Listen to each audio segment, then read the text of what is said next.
Hello friends, मैं प्रियंका और आप सभी का मेरे YouTube channel power of knowledge में स्वागत है।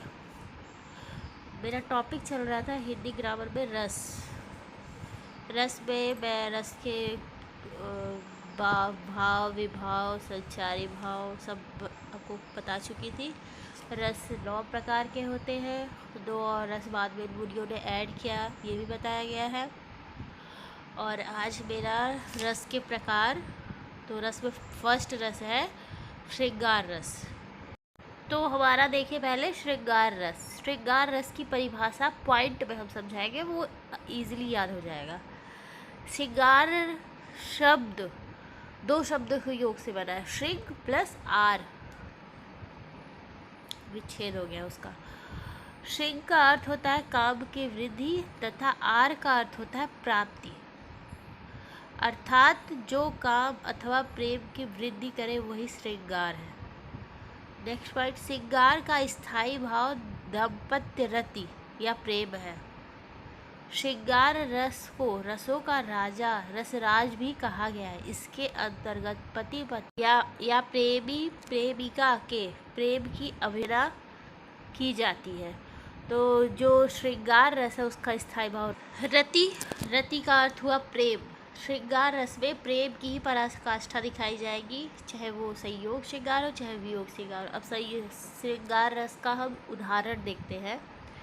कृष्ण 16,000 गोपियों के साथ एक साथ रासलीला रचा रहे हैं, अर्थात 16,000 कृष्ण दिख रहे हैं, जो बांसुरी की धुन से सभी गोपियों को प्रेम रस में सराबोर किए हुए हैं। गोपियाँ अपने प्रेमी कृष्ण के साथ रासलीला रचा रहे हैं। इस आनंद के उत्सव जग तथा अन्य विषयों की सुध बिसर गई है। कृष्ण का प्रेम इस तरह है कि वो सब कुछ भूल गई है और केवल कृष्ण रूपी रस में ही डूबी हुई है। यहाँ पर देखिए श्रृंगार रस में अनुभाव, विभाव, संचारी भाव, ये सारी चीज़ें दिखाई गई हैं। वो भी मैं आपको बता दे रही हूँ कि कहाँ कहाँ विभाव, कहाँ अनुभाव, कहाँ संचारी भाव है। यहाँ उसी का आलम्बन, उद्दीपन और संचारी भाव मैं आपको बताऊंगी, जो अभी एग्जाम्पल दिए हैं। कृष्ण हजारों गोपियों के साथ रासलीला कर रहे थे। उद्दीपन विभाव, नायक और नायिका की चेष्टाएं, कृष्ण और गोपियों की चेष्टाएं, वृंदावन, ये सारी चीज़ें क्या हुई? उद्दीपन विभाव।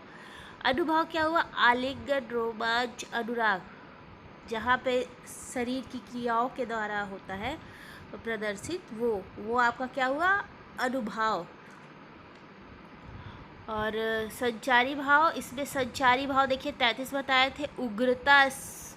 उग्रता, मरण, जुगुप्सा, ये आपके 3 जैसे भाव को छोड़कर बाकी श्रृंगार रस के अंतर्गत सभी आते हैं। तो 33 है, तो सोचिए श्रृंगार रस में किधर? श्रृंगार रस में संयोग श्रृंगार भी है, वियोग श्रृंगार भी है। जो अच्छा आएगा वो इसमें जाएगा, जो थोड़ा रुलाने वाला होगा वो वियोग श्रृंगार में जाएगा। तो कोई ज़रूरी नहीं है कि संचारी भाव 33 है तो कोई एक ही रस के साथ चलेंगे। एक रस के साथ कई संचारी भाव चल सकते हैं। तो आपको श्रृंगार रस में उद्दीपन विभाव, अनुभाव और संचारी भाव, ये तीनों देखने को मिल गया। अब आगे जो एग्जाम्पल हम आपको दिखाएंगे संयोग श्रृंगार और वियोग श्रृंगार का, उसमें भी आपको ये सारी चीज़ें, उद्दीपन विभाव, अनुभाव और संचारी भाव। संचारी भाव में कौन कौन से संचारी भाव रहेंगे वो भी आपको बताऊंगी। तो देखते हैं संयोग श्रृंगार। श्रृंगार रस में पहला है संयोग श्रृंगार। पहला हमारा है संयोग श्रृंगार। संयोग श्रृंगार के अंतर्गत नायक नायिका का परस्पर मिलन होता है। दोनों के द्वारा किए गए क्रियाकलापों को, उनके सुखद अनुभूतियों को संयोग श्रृंगार के अंतर्गत लाया जाता है। संयोग श्रृंगार में हमेशा खुशी, प्रसन्नता ये दिखाई देगी आपको। इसमें परस्पर नायक नायिका का मिलन होता है। एग्जाम्पल देखते हैं संयोग श्रृंगार का। एग्जाम्पल देखिए, हुए थे नैनों के इशारे इधर, हमारे उधर तुम्हारे, चले थे अश्कों के क्या फव्वारे, इधर हमारे उधर तुम्हारे। कवि इसमें नायक नायिका के संयोगवश मिलने के कारण दोनों की आंखों में बातचीत हुई है, उससे अश्रु की धारा निकल रही है। यहाँ पर संयोग श्रृंगार की प्रबलता दिखाई दे। जब आंखों से आंसू, खुशी के आंसू दिखाई दे तो वो संयोग श्रृंगार की प्रबलता होती है। यहाँ पे दोनों के आंखों से आंसू बह रहे हैं, यहाँ पे संयोग श्रृंगार की प्रबलता है। यहाँ पर देखिए विभाव, अनुभाव, संचारी भाव सब कुछ आपको दिखाई देगा। संचारी भाव में यहाँ पे आपको प्रसन्नता, खुशी दिखाई देगी और अश्रु दिखाई देगा। तो सेकंड हमारा है वियोग श्रृंगार। वियोग श्रृंगार में देखिए, वियोग श्रृंगार को विप्रलंब श्रृंगार भी कहा जाता है। वियोग श्रृंगार की अवस्था वहाँ होती है जहाँ नायक नायिका या पति पत्नी का वियोग हो, बिछड़ना हो, दोनों के मिलन के लिए व्याकुलता हो। यह विरह इतनी तीव्र होती है कि सब कुछ जलाकर भस्म करने को सदैव आतुर रहती है। माना गया है कि जिस प्रकार सोना आग में तप कर निखरता है, प्रेम भी विरह अग्नि से तप कर शुद्ध रूप से प्रकट होती है। इसमें नायक नायिका का वियोग दिखाया गया है और इसमें मिलने की आतुरता रहती है। और जब विरह की ऐसी स्थिति ये हो जाती है कि वह बहुत ज़्यादा भयंकर होकर विराग्नि के रूप में तप कर शुद्ध रूप से प्रेम हो जाता, मतलब प्योर प्रेम जिसको कहते हैं वो हो जाता है। बिछड़ने के बाद भी वो प्रेम की जो आतुरता रहती है, तीव्रता रहती है, उसे ही वियोग श्रृंगार कहते हैं। वियोग श्रृंगार में भी आपको विभाव, अनुभाव, संचारी भाव सब देखने को मिलेगा। इसका स्थायी भाव भी रहती है। श्रृंगार रस, वियोग रस और संयोग और वियोग दोनों का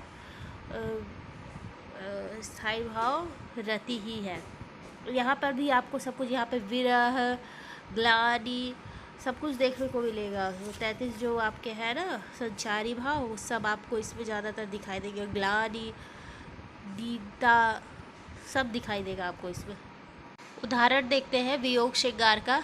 वियोग श्रृंगार का उदाहरण देखिए। जल में शतदल तुल्य बरसते, तुम घर रहते हम न तरसते, देखो दो दो मेघ बरसते, मैं प्यासी की प्यासी, ओ आओ बनवासी। तो यहाँ पे वियोग श्रृंगार है। वियोग श्रृंगार में नायक नायिका का बिछड़ी हुई स्थिति दिखाई जाती है। यहाँ पे नायिका अपने दुख को व्यक्त करते हुए बताती है कि दोनों आंखों से देखो दो दो मेघ बरसते। दो मेघ यानी दोनों आंखों से आंसू आ रहे हैं, लेकिन मैं फिर भी प्यासी हूँ, आओ हो बनवासी, जल्दी से आ जाओ। तो मेरा आज का वीडियो आपको कैसा लगा प्लीज़ मुझे कमेंट बॉक्स में बताइए। मेरे चैनल को लाइक, सब्सक्राइब एंड शेयर कीजिए। और नेक्स्ट वीडियो में मैं आपको हास्य रस बताऊंगी। सो आज का वीडियो मेरा कंप्लीट होता है।